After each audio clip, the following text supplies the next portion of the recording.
শেষ পর্যন্ত আশঙ্কাটাই সত্য হলো। আমি কয়েকদিন থেকে বলছিলাম যে গাজায় যে কোনো মুহূর্তে হামলা চালাবে এবং যুদ্ধবিরতি এই সমস্তগুলো পরোয়া করবে না। ডোনাল্ড ট্রাম্প ক্ষমতা আসার পর নতুন করে শক্তি পেয়েছে নেতানিয়াহু এবং নানাভাবে পায়তারা করছিল। ডোনাল্ড ট্রাম্পও গাজা ধূলিসাৎ করে দেব, গাজার সমস্ত লোককে মিশরে চলে যেতে হবে, জর্দানে চলে যেতে হবে এবং গাজাকে একটা পর্যটন কেন্দ্র বানাবে, অসাধারণ একটা কেন্দ্রে পরিণত করবে যে সারা বিশ্বের পর্যটকরা সেখানে আসবে। অথচ সেই গাজায় হাজার হাজার ফিলিস্তিনি রক্ত, সেই রক্তস্নাত ফিলিস্তিন ভূখণ্ড মূলত যেই গাজায় একেবারে বাড়ি ঘরদোর গুঁড়িয়ে দিয়েছে, মিশিয়ে দিয়েছে মাটির সঙ্গে, সেখানে ডোনাল্ড ট্রাম্প একটা পরিকল্পনা করতে চেয়েছিল, কিন্তু আরব বিশ্বের নেতারা একেবারে একযোগে নাকচ করেছে।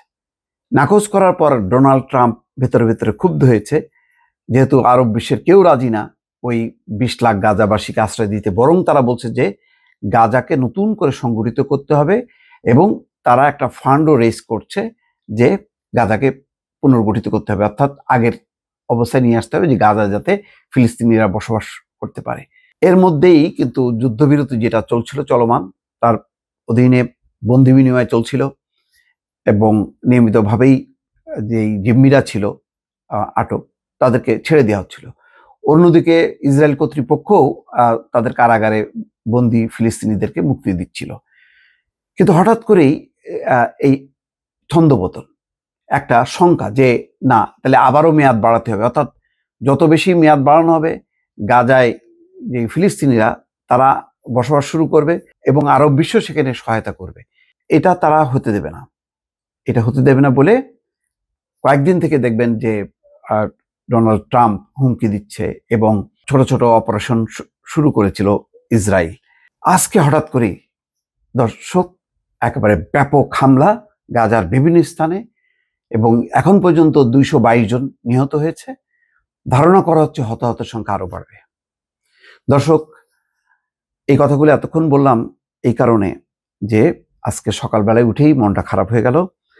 খবরের যে ব্রেকিং নিউজ বিভিন্ন গণমাধ্যম এবং অনলাইনে, তাতে দেখা যাচ্ছে যে গাজার বিভিন্ন জায়গায় ইসরায়েলের বিমান হামলায় নিহত কমপক্ষে 220 জন এবং বলা হচ্ছে যে নিহতের সংখ্যা আরো বাড়বে।